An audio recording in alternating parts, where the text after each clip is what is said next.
Hi guys, thank you so much for all the positive responses about my OCs that I've gotten from live streams, video comments, and just in general. Thank you to everyone who's joined the Discord server for this story, which will be linked in the description. It's really fun. I'm so glad that everyone is interested in my OCs, and I'm especially glad that people seem to want a video about them. So that's exactly what this is. This first video right now is about AmiSide, which is the name of my story, and this is about the main character who's known as Cowspring. He's anxious, he's skinny, he's a good deputy at least, but I thought I'd tell you a little about him as much as I can without spoiling. So this video just has some information on him regarding his life before the main story, because everything after that is obviously a spoiler. So I'm telling you as much as I can to get you up to date with where the story will start, because this story will become an animated series. There will be animated scenes that are voice acted on my channel. Eventually, I'm trying to work on them, get voice actors, which is also what my Discord server for is. I'm getting voice actors, writers, animators to help me clean up stuff, musicians to compose some stuff to go in the background, like background music for the series. And just overall, I'm really excited to share things about it, and I've been working on it for quite a while, so I'm happy to finally be able to put things down somewhere other than just a Google Doc or a Discord channel where I ramble about things. So, the next bit you're going to hear is going to be about Cowspring's childhood, his life up until now. It might be a bit monotone and robotic because this bit isn't scripted, so I can kind of do what I want, but I kind of scripted the next bit, so I'm reading things out, and I'm not a good expressive reader. I just kind of see the words and I say them as I've learnt from reading back from things. So yeah, that will play. And there'll be a little more info, and then I will come back to you with unscripted things. So here is a little bit about Cowspring. Cowkit was born to Sedgestar and Sheepson of Thistleclan. As a kit, he was very close to his mother, who adored him and encouraged him in everything he did. His father, on the other hand, received a message from a StarClan cat known as Spirit Path before Cowkit was born. Spirit Path is a strange Tom who delivered the most important StarClan messages and also took cat spirits to join StarClan. Sedgestar therefore saw the message of his son's bright future as reason to pressure and shape Cowkit into becoming a great leader for Thistleclan. Once he became Cowpaw, Sedgestar made his son his own apprentice in order to keep an eye on him and make sure he was leading the path that his father had in mind for him. While Sedgestar hoped this would work out in his favour, all it did was upset Cowpaw and make him resent his father and the ideal version of him that the clan was being told to have. Cowpaw quickly developed a bad case of imposter syndrome due to his father's, and by extension Thistleclan's, high expectations of him. He was never particularly skilled in hunting or fighting, which angered Sedgestar and only made the leader more harsh with his son. Cowpaw's generation was on the small side, with only a few kits being born around the time that he was. However, the apprentices Snowpaw and Houndpaw would be put to train with Cowpaw on occasion by their mentors. These two cats were from a higher generation, but Cowpaw admired Snowpaw for being cheery and determined, and was more weary and afraid of the huge tabby she-cat known as Houndpaw. Eventually, Cowpaw got the hang of things, and other than being very cautious and anxious about messing up or engaging in battle, he caught up and was at a decent place with all of his training. While napping one day in a sunny patch in Thistleclan camp, Cowpaw was woken up by a large amount of commotion at the entrance.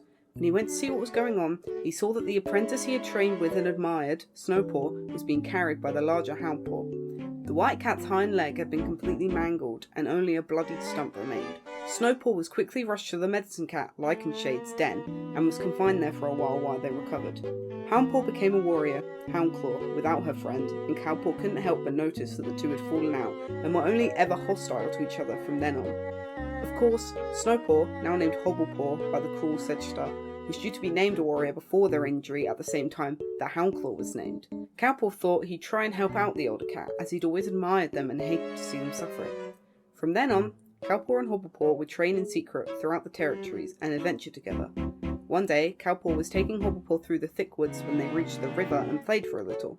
Cowpaw slipped from the stepping stones and Hobblepaw thought that he drowned, but luckily the young cat was fine and Hobblepaw helped him clamber onto the grass again. Throughout all of their adventures and time spent together, Cowpaw's admiration of Hobblepaw became mutual, and the two formed a sort of flirting, almost mates-like relationship.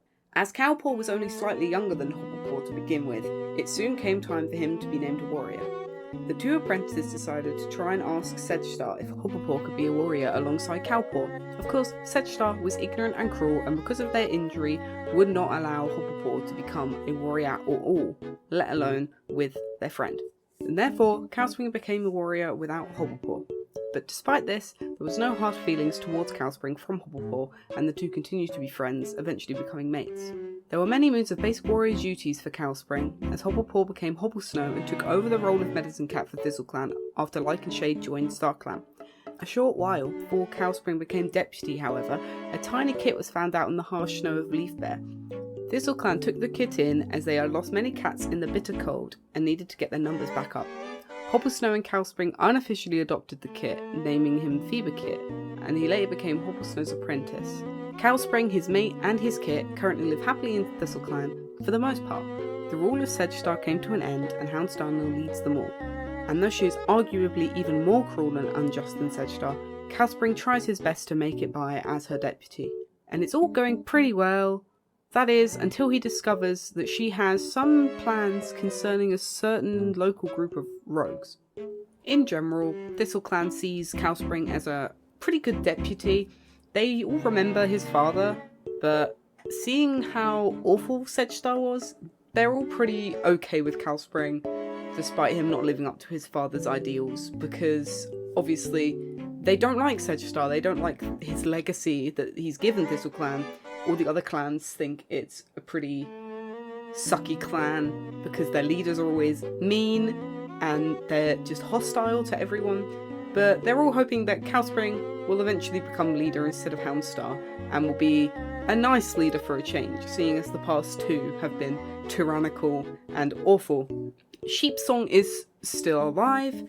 Though Sedgestar died, Sheepsong managed to outlive him and all of his 9 lives, and is happily living as an elder in ThistleClan. She adores Cowspring, she adores Hobblesnow, and especially adores their adopted son, Feverpaw, who she loves to tell stories to and take on walks through the camp.